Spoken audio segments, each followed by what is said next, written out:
Muhammad and Abdul Rasul. Alhamdulillah, it's always a tremendous blessing and opportunity to interact with our fellow brothers and sisters at college. I think this is really the most critical time you will have in establishing your identity and setting your goals and standards for what you're going to accomplish over the rest of your life. If you can establish yourself right now as tools of constructive change within society, as beautiful representatives of the deen of Allah subhanahu wa ta'ala, as champions of justice for the oppressed and the disenfranchised, you will be able to have tremendous impact for the rest of your life. Look, the reality is very simple. Islamophobia is one of the greatest threats that our nation faces, because it is the tool that is used today to undermine religious liberty and civil rights in America. And it's also the tool that is used to take the lives of thousands, if not hundreds of thousands, if not millions of civilians in unjust wars and conflict globally. How many of you here have heard of what a signature drone strike is? Raise your hands if you know what a signature drone strike is. Raise your hands. Let me see your hands if you know what a signature drone strike is. Raise your hand. Hasbunallah wa ni'mal wakeel. This is the problem, my brothers and sisters. Look around you. This is the problem. We're not even aware of the problems that we have the potential and the power to change. If we're not even aware of these problems, how do we expect these problems to go away? Who's going to change them? Who's going to challenge them? Who are going to be the champions of justice? Who is going to be a voice for the oppressed, for the children who are losing their parents, or their siblings, or their brothers and sisters due to policies that are unjust and that are made possible by our tax dollars? Living in America is a tremendous blessing and opportunity for us, my brothers and sisters. We have more freedom to practice our faith here in this country than we will find almost anywhere else in the world. It is easier to be a practicing Muslim in America than almost any other country, even so-called Muslim majority countries. I mention the story all the time. When I visited Turkey, two young sisters saw me, and mashallah, I see so many sisters wearing the hijab. Those two sisters saw me and said, "Brother Shibly, do you wear your kufi and your beard in America?" I said, "Of course, I don't roll up my beard when I get back to customs." They said, "We're in a Muslim country, but if we were to wear this hijab, we would be persecuted, prosecuted, kicked out of our university, and punished." My own cousin in Syria, I always say, he lost his life not too long ago. Killed, seeking the same freedom we take for granted. Allah is sending us wake-up calls every single day. You watch the news and you see the refugee, one of whom his words are engraved in my heart. He said, he was one of the refugees, and really when I see them, I see myself, because I recognize, wallahi, I am no better than them. In fact, had faith been a little bit different, I would have been in their shoes, drowning in the Mediterranean Sea as we try to cross seeking freedom, or blown up by Assad's barrel bombs, or by Russia, or decapitated by some terrorist organization, or thrown in some prison for speaking truth to power. The refugee said, nothing remains with me. I have lost everything. Imagine that. Everything we value, everything we cherish, everything we care about in our life, everything we sell our deen for to get. And subhanAllah, people really, as I grow older and I engage with society, I realize even so-called Muslims, even imams, even leaders, are of two types. Either those who sell out the deen for their personal benefit, or those who will sell out their personal benefit for the deen. And those who do that, of course, get honor and strength and actually increase their personal benefit, because Allah is the source of all that is khair, all that is good. And man tawada'a lillah rafa'ahu Allah, whoever humbles himself for the deen, for Allah, for the community, Allah elevates. Don't think you can get more from Allah by turning away from Allah. That's the theme of college. The theme of college is turn away from your Lord and you will have fun, you will enjoy, you will succeed. But how can you get more? By turning away from the one who controls everything. Anyway, this refugee, he said, nothing remains with me. Only my religion remains with me. And that's the reality. Why did he lose everything except his deen? He answered it in one question. He said, Jua, because it is inside me.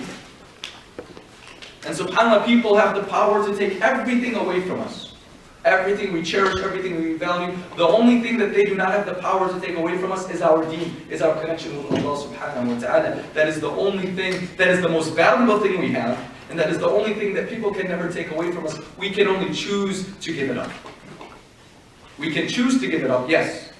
but people can never take it away from us. That's why the great Sahaba radiallahu anhum used to say, do not fear your enemies, fear your sins. Your enemies can never destroy you, but your sins may be the cause of your destruction. He said, do not be equal to your enemies in sins, because if you're equal to them in sins and they are greater than you in good deeds, then why would Allah help you? They will succeed because they have more resources. And you don't get Allah's help because you're equal to them in sins. And Islamophobes recognize that. And it's going to tie back to the earlier point I was making. Islamophobes are spending millions of dollars to demonize Islam in this country. In the latest study, over $160 million. Mostly not to scare non-Muslims away from Islam, although that is also part of their agenda, but really to make you turn away from your deen, because your deen is the source of the community's success and our success. And the more we connect with Allah subhanahu wa ta'ala, and I tell you, we are facing increasing challenges. The challenges that you are facing are much greater than the ones I faced when I was your age, only some years ago.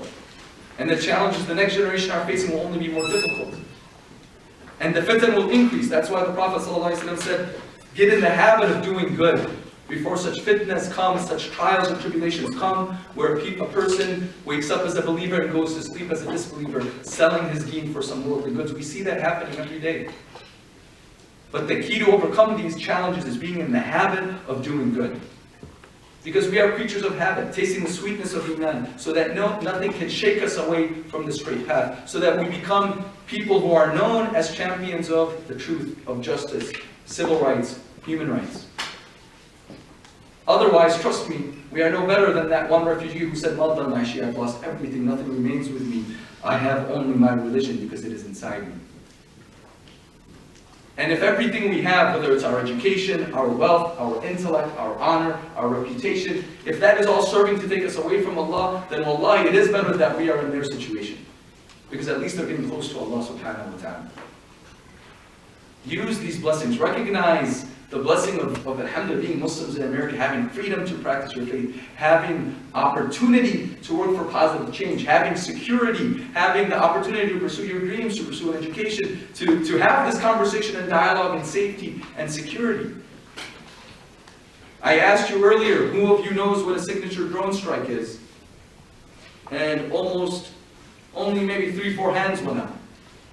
Signature drone strikes, my brothers and sisters, are when a drone is sent in a country like Pakistan or Yemen, and the drone operator sitting comfortably in their air-conditioned room in Nevada or Arizona or Florida or wherever, blows up a group of individuals, 90% of whom are civilians, without even knowing who those people are that they're killing. And without anybody in the government knowing. Simply because they fit some sort of pattern. And studies have shown, how many of you have heard of The Intercept? Have you heard of The Intercept? Raise your hands if you've heard of The Intercept. Okay, that's another problem. Write down The Intercept. That should be your news source. You should visit The Intercept daily or weekly to be apprised of the news. This is by Glenn Greenwald, well-respected journalist, formerly with The Guardian, who exposes a lot of government corruption and injustice, spying programs, the drone killing programs. But anyway, with these drone programs, my brothers and sisters, they're killing over 90% civilians. Over 90% civilians. And these are our brothers and sisters. And then you have the ignorant American Muslim who gets so angry, oh look, they're killing so many civilians. Well, really we have nobody to blame but ourselves. Because who has the most duty and obligation to work to stop such unfair programs that are murdering women and children? It's us. As Muslims, as human beings, and as Americans. But we're not even aware of these programs. So if we, who have the most obligation to work to stop such unjust programs, are not even aware of them, how do we expect our fellow Americans to do anything to change them? Right? We have that responsibility, and we're not even aware. So my message to you, and it's very simple. SubhanAllah, I didn't even have time to really prepare a talk. I literally left the capital of Florida, Tallahassee, for our Muslim capital day, got in the car and just got here just in time to pray and start. My message to you is very simple. Recognize both the freedom, the blessing, and the opportunities that you have as American Muslims. And then use that freedom and those blessings and those opportunities to work for positive, constructive change in the world. And that is the best way you can show gratitude for the blessings Allah has given you as American Muslims to enjoy these freedom and opportunities. Otherwise, if you don't appreciate them and you don't make the most of them, or you use these blessings to turn away from Allah subhanahu wa ta'ala and get lost in the dunya, then if Allah loves you, what He may do is deprive you of everything you have. So you turn back to Him. as is happening in other places. That's if he loves you. And don't think there are people who don't want to do that to us. I mean, Donald Trump, very publicly speaking about banning Muslims, a leading Republican candidate. 40% of Republicans saying practicing Islam should be illegal in North Carolina. Right? 50% of Americans saying Muslims should have to wear special ID cards.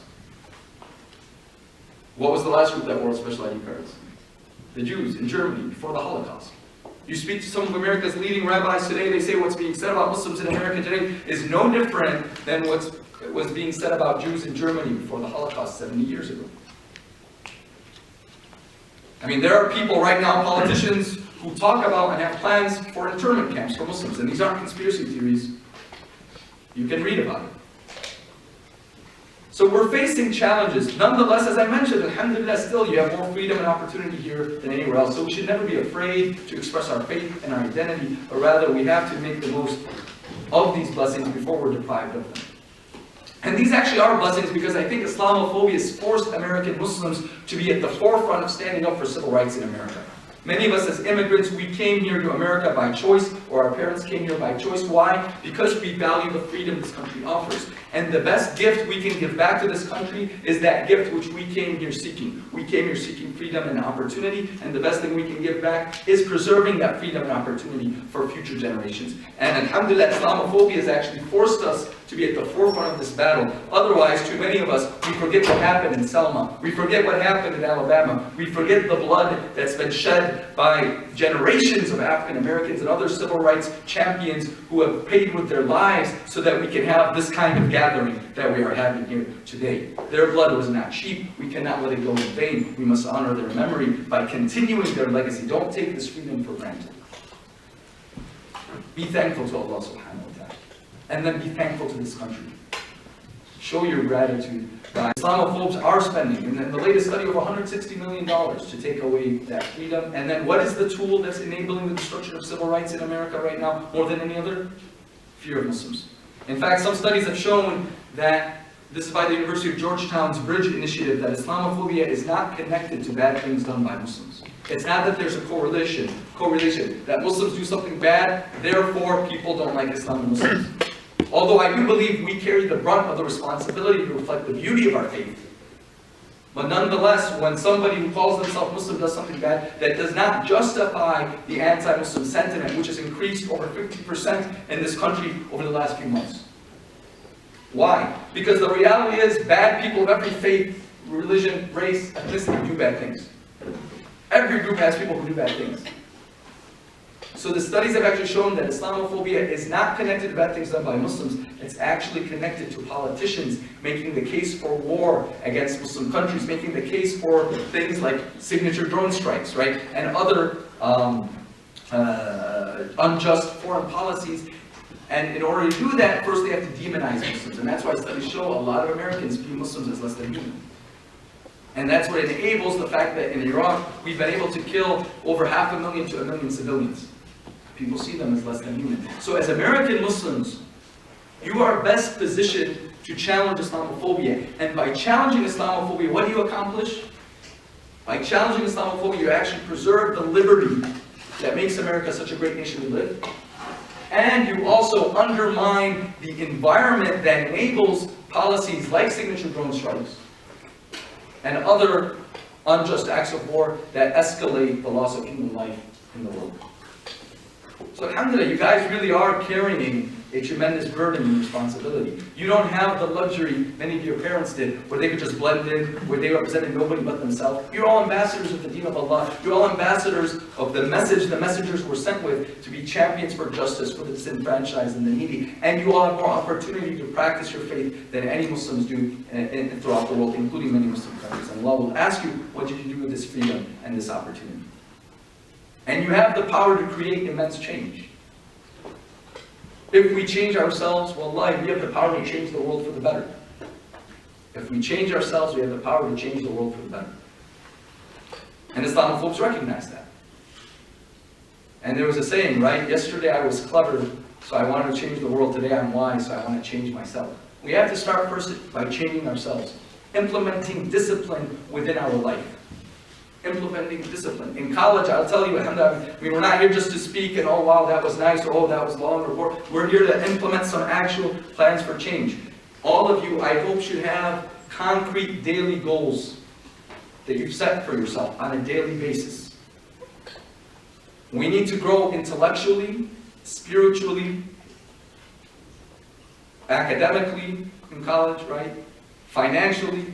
These are all areas where we seek to grow. You don't expect to get your degree without setting clear goals. So you have every single day your college work you have to do, no doubt. But I would say set some goals of how you're going to grow spiritually every single day. Because you won't be able to overcome the challenges that you face without that connection with Allah subhanahu wa ta'ala. One of my favorite stories, and the story that I get much inspiration from, is the story of Sayyidina Musa alayhi salam. Allah subhanahu wa ta'ala told him, وَاصْطَنَعْتُكَ لِنَفْسِي, O Musa, I've chosen you for me. What can be greater than being chosen for Allah? He didn't even say, I chose you for my service, I chose you for my worship. He said, I chose you for me. Allah, the creator of the heavens and earth, is telling Moses, Musa, I've chosen you for me. Okay, what's next? Before he even tells him how he's chosen, he prepares him to fulfill the mission for which he's chosen for. He tells him, go you and your brother with my signs, and don't slacken in my remembrance.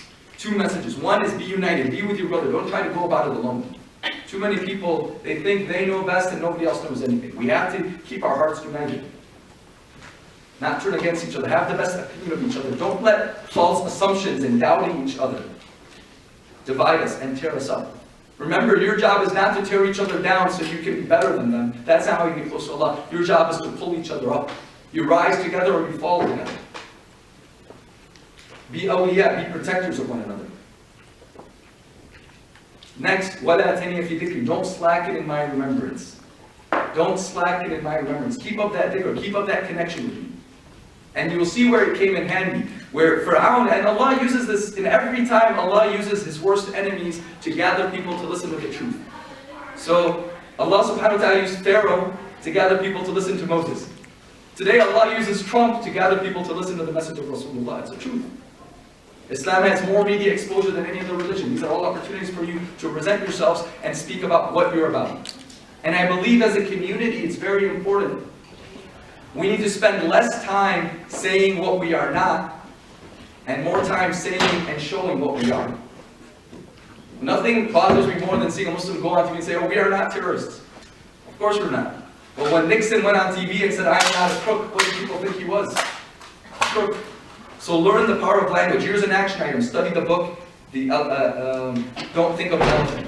Excellent must-read book. Highly recommended for every Muslim. There are two books I highly recommend you to read to have the tools you need to succeed in advancing our community forward. One is Don't Think of an Elephant. You can actually download it for free online. I believe they distribute a free copy. Don't Think of an Elephant is one. The other is The Muslims Are Coming. Not the comedy, but the book, The Muslims Are Coming. One of the best books about the Islamophobia and civil rights and national security. But anyway, he talks about the power of language. So less time saying what we are not and more time showing what we are through service to society, through service to the community. One of the Islamophobes said Muslims, and this doesn't apply to our generation as much, but said Muslims are like leeches. They come here, they make a lot of money, and they send it all overseas. What are they building for our society here? This is our country. We have to invest in it. When I visited the country of Belize in South America, every few miles I would see a church, a school, a hospital. People, that's how they won the people over, by serving them. The Prophet ﷺ said in a hadith, the meaning of which the leader of the people is their servant. We have to serve our community and our society. So less time saying what we are not and more time showing what we are. And less time stopping others and more time doing things ourselves. A lot of times our conversation, how can we stop people from doing this and how can we stop people from doing that? We don't need to be having these conversations. We need to be investing more in doing work ourselves. So anyway, Allah used Fir'aun to gather the people to listen to the message of Musa. Allah today uses Fox News to gather the people to listen to our deen as well and our message. We just have to be ready to portray it accurately, positively, constructively. So when the people gathered and they listened to the message of Musa, and that's the great thing in this country. Look, in the marketplace of ideas, the best ideas will win. We just need an equal shot to make our voices heard and be empowered with the strength and the knowledge to represent ourselves in a confident and accurate manner. So when the people listened to the message of Musa, of course, who did they follow? They followed Musa. All the people believed in him, they supported him, they embraced him, and Fir'aun was outraged. So Musa and his followers fled in the darkness of the night, trying to escape Pharaoh, and the Pharaoh and his people tried to chase them. And I'm not going to go into all the details of the story, but when Musa and his followers reached the sea close to the dawn, and they see the sea is in front of them, and the army of Fir'aun is behind them, what did they say? The sea is in front of them, and the army of Fir'aun is behind them. What did they say? What did they say? We need to be more connected with our book, the Quran. Inna lamudrakun, yes. Inna lamudrakun. What does it mean? Anybody know? They pass. What? They pass. Oh, pretty much. They said we're destroyed. Inna lamudrakun. And too many Muslims today say Inna lamudrakun. Promise me, take one thing out of today's conversation, never be of those who say Inna lamudrakun. They said Inna, we're destroyed.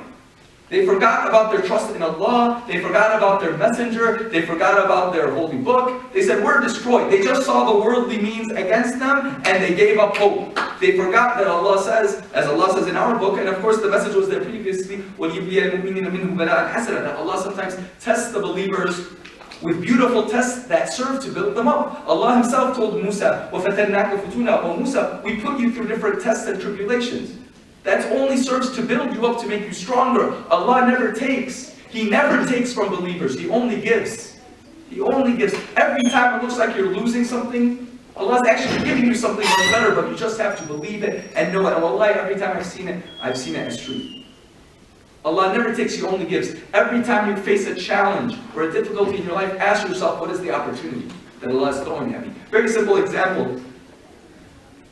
When I was traveling once, and my schedule was very hectic, as you can see, flying in, flying out. And I had one night, I was going to spend it at home with my family, and then I was supposed to do a Know Your Rights training the next day. So I said, okay, I better catch tonight's flight so I can make it in time for the lecture tomorrow morning. And I get to the airport in, I think, Charleston, or Charlotte, and I'm waiting to board the next flight, the connecting flight. I keep waiting. And the flight's not boarding. So I go to the lady, I said, when are we boarding this flight? She says, oh, in about 10 minutes. So I said, okay, I'm sitting right in front of you, let me know. And I'm staring at it, waiting to board this flight. And then 15 minutes later, I go up to her and I said, when are we boarding? She said, oh, the flight left. I said, what? I was sitting right in front of you. She said, yeah, I'm sorry, we just called it. And subhanAllah, I was looking at her, I'm like, how did I miss it? I've never missed a flight like that. I said, when's the next flight? Oh, not till the next morning. Okay, can you give me a hotel? No. So I'm stuck in the city by myself, overnight. I said, subhanAllah. And for a minute, see, and I'm using an example of not a big deal, because it's often the little things that frustrate us, right? And this was just a little thing overall, but I was frustrated having to miss the flight. But I said, you know what? It's about keeping that attitude. Allah never takes, He only gives. There's a reason I missed this flight. Let me find what that reason is. Let me find what this reason is. So you go with a positive attitude. As I'm walking the airport, a few things, really positive things happen. I'm just going to, for the sake of time, just give the first example that happened that night. Alhamdulillah, multiple things. But the first example was, I'm walking and a young man sees me at the airport counter. He says, how are you doing? I said, okay. And we start a conversation. He's a young African-American brother whose grandparents are Muslim. But he wasn't Muslim. But he loved Islam and he wanted to become Muslim, he just never knew how. Alhamdulillah, within 5 minutes the brother took Shahada. I said, Allahu Akbar, this is where Allah didn't take, He only gave. He gave me an opportunity to present this brother with a kalimah. But it's about having a positive attitude. So my advice to you also, whenever you go into something, look for the positive attitude. Don't give up hope. The Messenger of Allah taught us to be hopeful people. This is why Rasulullah sallallahu alayhi wa sallam, he said that if you were to have a seed or a sapling and the day of judgment is about to start from that tree, no. But you're not responsible for the results. You're not responsible for the results, you're responsible for your effort. So very important, when you have a challenge and you're looking at overcoming a challenge, don't look at the odds against you. Just look at yourself, what are you doing, and how are you doing your part, and how are you playing your role. As long as you're doing your part, alhamdulillah, leave the results to Allah, you're rewarded accordingly. Anyway, Musa's followers, they said, we're destroyed. And too many Muslims today, unfortunately, when things get tough, when there's an increase in Islamophobia, we start saying, we're destroyed. I mean, I read about it after San Bernardino. How many Muslims on social media, my own friends, WhatsApp, and others saying, oh, you know what? We should stay home, we should shave our beards, we should take off our hijab, we should change our names. إِنَّا لَمُدْرَكُونَ, we're destroyed. Not to judge anyone, by the way. We love everybody, regardless of what they do inward and outward. We have good opinion of each other. We build each other up. But we should make sure we don't fall into that trap. And changing your name doesn't even work. New York City Police Department, they had a special section to spy on Muslims. The first Muslims they spied on were the Muslims who changed their name from Muhammad to Mo, saying, what are these people trying to hide? Allah sending us a message. You cannot gain honor by simply trying to sell out your identity. You won't please them. We have to be proud of our identity, my brothers and sisters, and not give it up, and you preserve this freedom for future generations. Don't say, Inna lamudrakun, we're destroyed. Have the trust in Allah. And if we had time, we would go in Surah Al-Ahzab, how Allah speaks about those hypocrites who had bad opinion of Allah, that when things went bad, they said, oh, Allah and His Messenger just promised us nothing but deception. And they gave up hope. Hopelessness is from the devil. It's from the shaitan. Don't be a hopeless people. So they said, Inna they were destroyed. And how did Musa a.s. respond? He responded in the most beautiful ways. Kalla. He said, for sure we are not destroyed. Absolutely. For sure we are not destroyed. Why? Inna ma'i rabbi sayahdeen. My Lord is with me. He will guide me. He had that trust in Allah that couldn't be shaken. And that's where that wala tanmi fi dhikri, where that don't slacken in my remembrance came to play. That dhikr of Allah, that connection he had with Allah subhanahu wa ta'ala came and saved him. He said, for sure we're not destroyed. My Lord is with me. He will guide me. Is that the attitude we have when we face a challenge? Kalla inna ma'i rabbi sayahdeen. For sure we're not destroyed. My Lord is with me. He will guide me. Reminds me of Rasulullah sallallahu alayhi wa sallam when he was in the cave with Abu Bakr. And the mushrikeen, the polytheists, were chasing him. And subhanAllah, why was the Prophet of Allah, why was Prophet Muhammad sallallahu alayhi wa sallam, why was Musa, why were they oppressed by their people? They were oppressed by their people for a very simple reason. And that is they came to uplift the poor, the weak, the downtrodden, the disenfranchised. They came, and in doing so, they challenged the social order. They challenged the social order of that society by standing up for the rights of the slaves, the poor, the needy, by standing up for women's rights, human rights, basic dignity. They were challenging the social order. So it was the elites and the wealthy and the powerful who were upset that they would lose their wealth, lose their power, lose their status, who then tortured and oppressed the Muslims in the time of the Prophet Muhammad or in the time of Musa alayhi salam or Isa or any of God's messengers. Because the messengers of Allah came to create positive social change in society. And we as a people should not be afraid to create positive social change within our societies. We should be afraid to constructively rock the boat. Let's just blend in, don't create noise mentality. It doesn't work. We have to be champions of justice, continue the message of the messengers, but doing it with wisdom, love, compassion, and humility. So when the Messenger of Allah was chased by the mushrikeen, and when the Prophet ﷺ was hiding with Abu Bakr in the cave, what did Rasulullah tell Abu Bakr? He said, La tahzan, don't grieve. He didn't say, La takhaf, don't be afraid. Abu Bakr was not afraid. He was not afraid, but he was sad because he was worried about the Messenger of Allah. Because the Sahaba, they cared about the Messenger more than they cared about themselves. Because they saw the goodness he came with for this world and for themselves. So they loved him more than they loved themselves. Bani Israel, they were more worried about themselves than their messenger. That's why they said, Inna lamudrakun. So what are we closer? Are we like Bani Israel, who are just worried about ourselves? Or like Abu Bakr, worried about the messenger and the message and the truth and justice? We have to be like Abu Bakr, who then the messenger told them, La tahzan, do not fear. Inna Allah ma'ana, our Lord is with us. Allah is with us. We need to have that strength for any challenge or difficulty we face in our life. Whether it's personal challenges, community challenges, academic challenges, professional challenges. This world is a world of tests. This world is a world of tests. The scholars of the past were never shaken when they would hear about the tests and tribulations and calamities that were happening in the world. Because they knew this world is a world of tests. The question is not, are we rich or poor, powerful or weak? The question is, what is our connection with Allah at every single time in our life? When we're doing well, are we grateful? When we face difficulties, are we patient? You let everything you go through be an opportunity to get you closer to Allah subhanahu wa ta'ala. If Allah is putting you in good times, that's for one reason only, لَعَلَّكُمْ تَشْكُرُونَ, so you can give thanks to Him.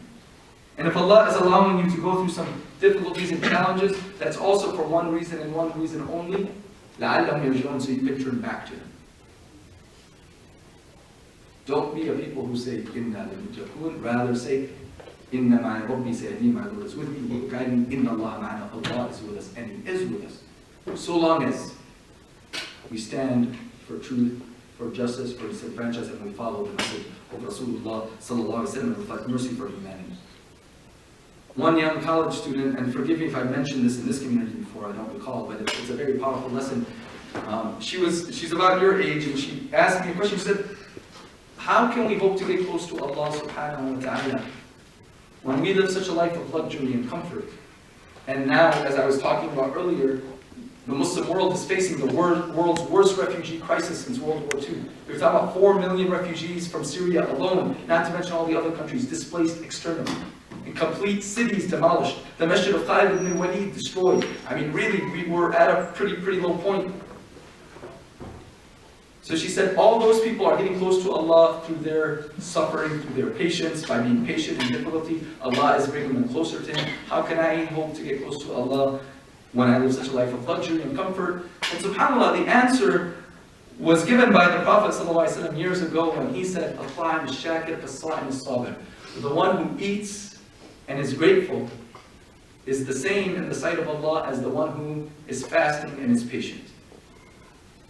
We all have our different path to Allah. Some people, their path to Allah is through patience, difficulties, challenges.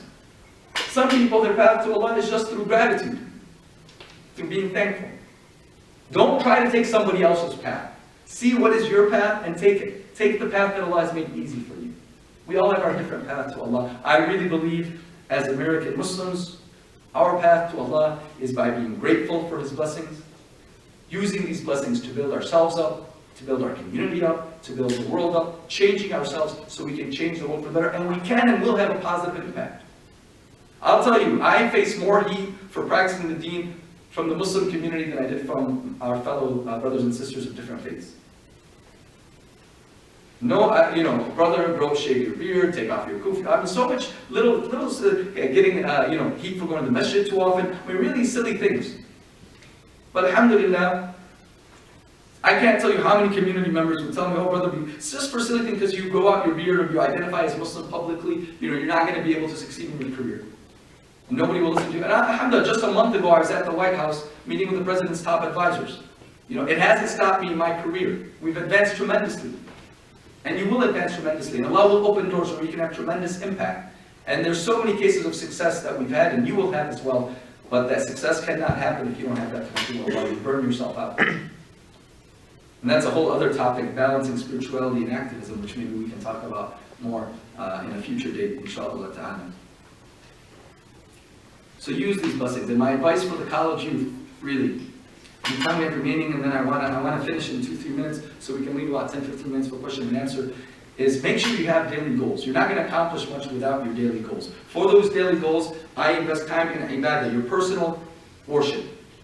That Quran has to be on the list. The Quran used to be on top of our list of must-do things. Now it's on our bottom list of extras. Like, okay, I have to do my homework, I have to go to the bathroom, I have to eat. These are like my priorities. Then if I have time, I may go on Facebook, although for some people that's their must-do list too.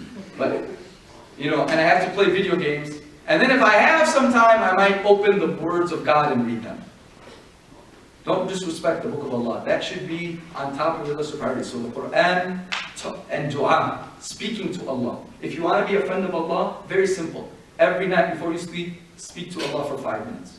It doesn't matter how good of a Muslim, how sinful you are, it doesn't matter. Just speak to Allah about your strength, about your weaknesses, about your needs, about your struggles. Speak to Allah as though He loves you, as though He wants to help you, as though only He can help you. Because that's the truth. Just speak to Allah as you speak to your parents, as you speak to your brothers and your loved ones. Obviously in a humble, respectful, but not just the formal du'as. Formal du'as are good, but speak, communicate with your Creator. They say a believer should communicate with Allah so much, do so much remembrance of Allah, people look at them, they think they're crazy. And really, and now people won't even think you're crazy because people are used to people walking around just yapping, right, with the Bluetooth. People just talking away. So as people are talking with their creation, you talk to your Creator. But keep that connection with Allah subhanahu wa ta'ala. And your adhkar, hamd, salah, nabi, istighfar, especially istighfar in our time, increase in how many times you seek forgiveness. How many times you thank Allah, alhamdulillah, and how much salam ala nabi you said, peace and blessing upon the Prophet, because salam ala nabi, it's a key to change all difficulties. So is istighfar, and to keep people guided. So that's your daily schedule, whether it's half an hour a day, an hour a day, whatever it is. But set daily goals for that. And I'm telling you, if you can't get in the habit now, while you're in college, of doing your ibadah every day consistently, you're not going to be able to do it after college. Because you only get busier. I'm telling you from experience. So your daily ibadah. Next is your intellectual growth. So what books you're going to read every day. It could be inspirational books, academic books, books besides your regular coursework, but keep connected to proper books that either inspire you to become a better human being, a better Muslim, or that open up your mind to different issues and challenges that the community is facing. But have your daily reading list as well. So intellectual growth, spiritual growth. And number 3 is community service. Set some time for some community service project you do, whether it's Project Down, feeding the homeless, engaging in dawah work, educational work, civil rights work. Really blessed you and given you more opportunities than most Muslims throughout the world. They wish we could have this freedom and opportunity. My question for all of you is, what are you going to do with it? If we build ourselves and build our strong American Muslim identity, be strong spiritually and academically, and put forth our efforts constructively in whatever our fields are, we have the power to have tremendous impact. And we do, and we are. And that's why the Islamic folks are spending so much money to undermine us. May Allah subhanahu wa ta'ala bless us to be grateful servants of His, not arrogant, humble servants, united servants of His, who are grateful for everything He's given us, and everything He has not given us, also grateful, content with what we've been given. And to use the blessings He has given us to build ourselves, to become better people, and reflect the mercy the Prophet of Allah came with to all humanity, and serve Allah's creation and get closer to Him through that. Jazakumullah khairan. With that, inshallah, we have about 15 minutes if there's any questions. Inshallah, open to discussion. Otherwise, yes? Can you tell us the other miracles that happened in the airport? Okay. I mean, I wouldn't call them miracles, but just little signs. Another one very quickly. So what I do is I travel the country to give a lecture on knowing your rights and how Islamophobia impacts our freedom. And I'll tell you, there's only 2 types of people that speak to the FBI without a lawyer. Only the ignorant or the arrogant. Ignorant is you don't know your rights, or you don't know that what harm they're doing, causing the community. You don't know about COINTELPRO. You don't know what they did to Martin Luther King and the NAACP. You just don't know, so you're ignorant. Or arrogant, you know, but you think you're better than that, and you can outsmart them. So what I've noticed is, obviously, unfortunately, and this is a real challenge we're facing. They're targeting students and law-abiding members of our community for interviews. I literally lecture for an hour on that, so I'm not going to go down there. Just take my word, never speak to them without a lawyer. And what they'll do is when they speak with you, they try to get you in a trap, and once they get you in a trap, they'll force you to work with them. Once they force you to work with them, they force you to go and find deranged or troubled kids and try to brainwash them to break the law. So when they agree to break the law, then they arrest them and they make a big entrapment case. So my advice for the community is, again, don't speak to anybody about breaking the law, because first of all, it's wrong. Secondly, most likely they're working for the government. Thirdly, again, it's wrong. And the other thing is, don't speak to the FBI without a lawyer, because there's no good that can come out of it. We have to learn from history. So I was going to Kentucky to give that lecture on knowing your rights, and why you should never speak to the FBI without a lawyer. And when I was stuck in the airport, I put a message on Facebook, hey, any friends in this city where I can crash with? And somehow one of my friends said, oh, one of my good friends is there, he's going to pick you up. So I said, alhamdulillah. So after the brother took shahada, literally a few minutes after the brother took shahada, this nice brother comes in and to the airport and picks me up, and he's like, brother, what are you going to talk about? I'm like, I'm going to talk about how dangerous it is to speak to the FBI without a lawyer. He's like, oh my God, the FBI was just at my house last week. I said, you don't say. And you know what they said? I'm like, yeah, I know what they said. They said you don't need a lawyer. He said, oh my God, that's exactly what they said. He said, and getting a lawyer will make things worse. Yeah. And that if you make, it's better to speak to them without a lawyer. Yes, that's exactly what they said. So subhanAllah, I said, first of all, he's like, how do you know everything they told me? He said, because they tell this to every Muslim they meet with across this country. It's the same script that they read. And I learned that his family had a meeting coming up with the FBI, so I was actually able to stop that meeting and train them, keep them safe, and then I ended up getting invited to visit their whole masjid some months down the road to train the whole community on how to protect themselves from FBI abuse. So basically, that brother needed that advice, and Allah made me miss that flight to give him that advice. So, alhamdulillah, I mean, you have to look for the opportunity, you have to be positive. in everything that happens. Recognize that one thing He takes, He only gives. Yes, brother? What careers do you advise us to go in besides like medicine and engineering to help them? That's the question. Who's going to guess what I'm going to say? Journalists. Huh? Journalists. So there's 3 levers we need to influence. There's 3 influencers we need to influence to be champions of justice in this country. Law, politics, media. Law, politics, and media. The media influences the public. And by media, it doesn't have to be traditional. Right now, I mean, I'm involved with Peace House. They do short videos. If you haven't seen them, check them out on Facebook, although they can be a little crude sometimes. But they get hundreds of thousands of views and they make strong political statements. Media influences the public, right? So journalism and the media influences the public. And unfortunately, you got the majority of like voting Americans watching their news from like Fox News, 70% of which spreads lies and false information. And then people, unfortunately, vote for politicians who are making up solutions based on the lies that Fox News is spewing. So it makes a cycle of trouble.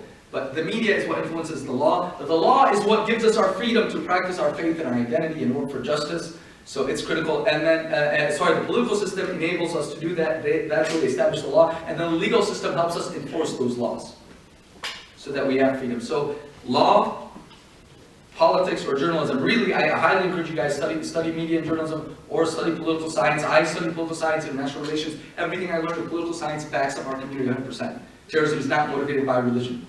You know, the majority of terrorists have nothing to do with religion. Islam was the most tolerant. The Islamic civilization was the most tolerant in all of history. Everything we learned in history, in political science, backed up and undermined the points of the Islamophobes. And really simple, I'll tell you this, as a community, we sort of suffer from the post-colonial mentality. What do I mean by that? So the colonial powers established dictatorships in the Middle East, and there people would go and they would take an exam. And in Syria, for example, you would take an exam, and if you got the second lowest grade on the exam, you take this your senior year. If you got the second lowest grade, what would you study? No. If you got the second lowest, you would study law. Be a lawyer. Don't worry, I got good grades. I took the exam here in America. But you study law. If you did worse, you would study Sharia, Islamic studies. That was by design. They wanted those fields to be the least respected and have the most ignorant people go in those fields, to keep the people weak. And then we carried that over. So like, you come here, people really don't respect the legal field in our community as much. They're starting to. And definitely don't respect, studying Islamic studies, unfortunately, as much. And that's why imams statistically are the lowest paid. One of the people said, we give the mutually exclusive decision to the best and brightest minds that you can do good for yourself or do good for society, but not do good for both. That's not right. Alhamdulillah, I'm careful we're about creating opportunities for the best and brightest minds to excel, but it's a struggle. So there, they made law and Islamic studies the least respected. Now you come here, one of the communities that frankly does very well in this country, and there's no shame in saying it, alhamdulillah, the Jewish community has organized itself very effectively in politics, media, and other fields. And that's because they've worked for it, and they deserve the success they have. They absolutely deserve the success they have, because they really put their time and energy in it. And one of my friends who's a rabbi said, Hassan, we go to the best and brightest schools, and we go to the top schools and universities, and we find Jewish students there, and we offer them to pay their tuition at 6-figure salaries on the condition they come and work for us as rabbis once they graduate. They go to the seminary school after. So they're actually recruiting the best and brightest to be their religious leaders.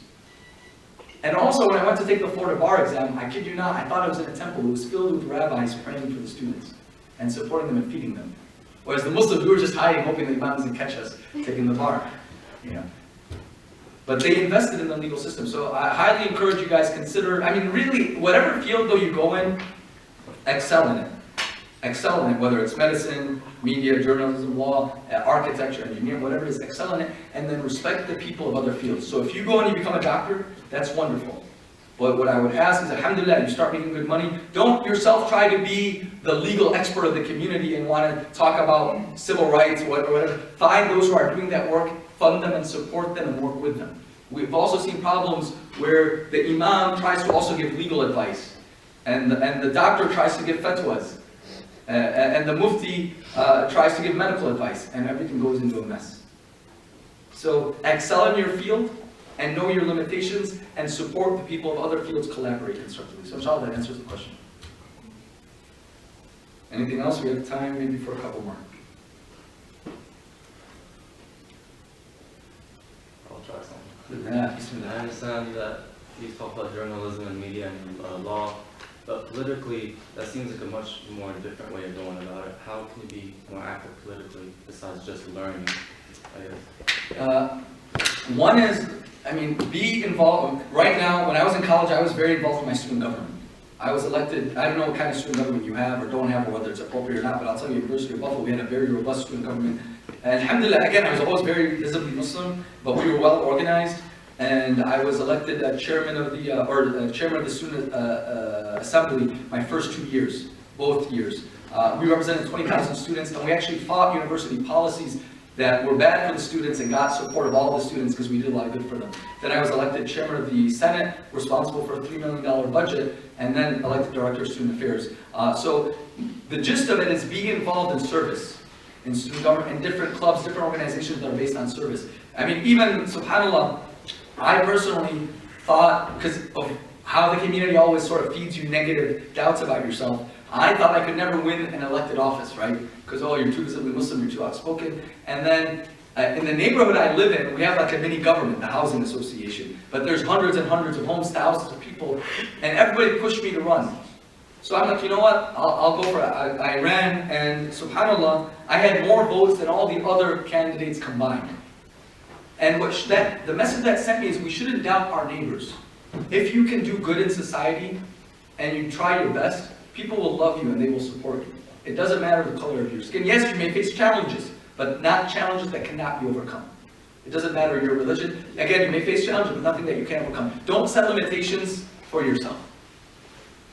We often, as a community, we place the limitations on ourselves. We're the only things holding ourselves back.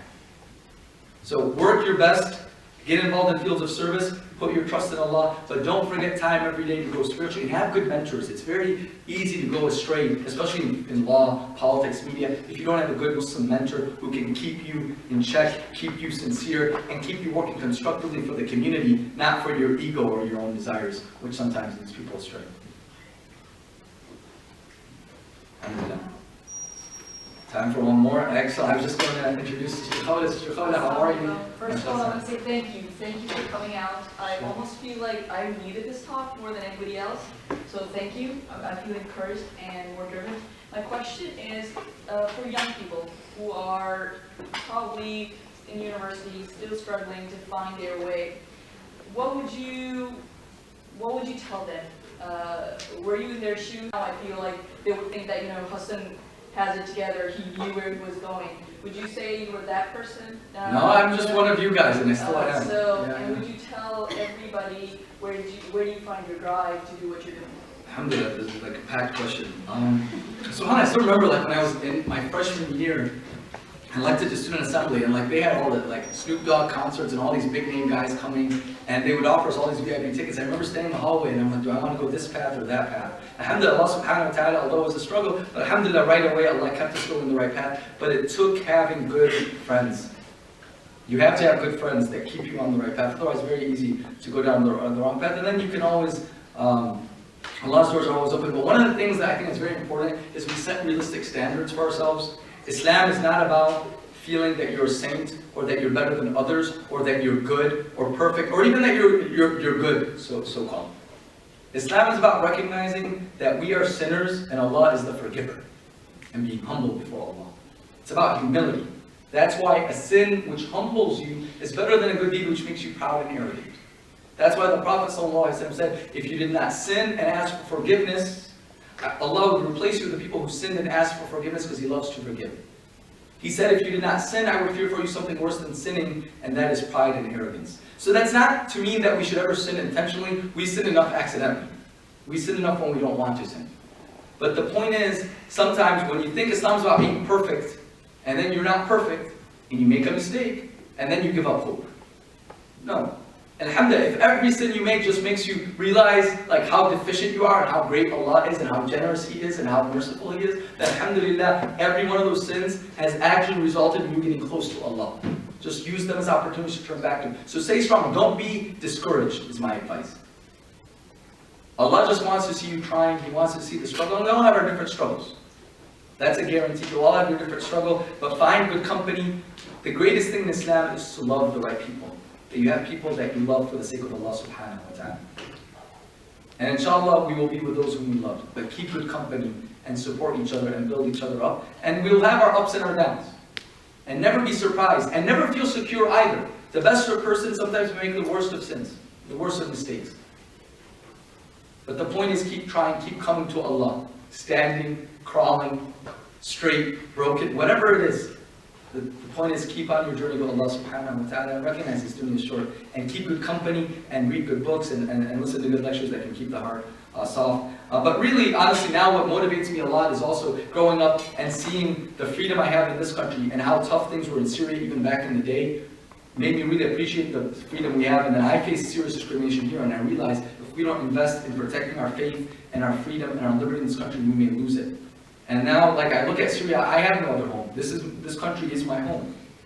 And I have to defend this country and this liberty for future generations. But also, without the help of Allah, I won't be able to do that.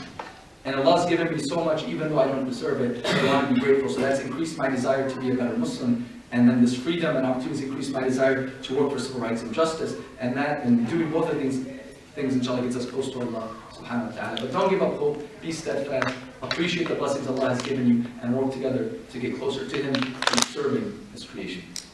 And with that, inshallah, I want to thank Sister Khawla, mashallah. She's basically the director for care in this region, and she's also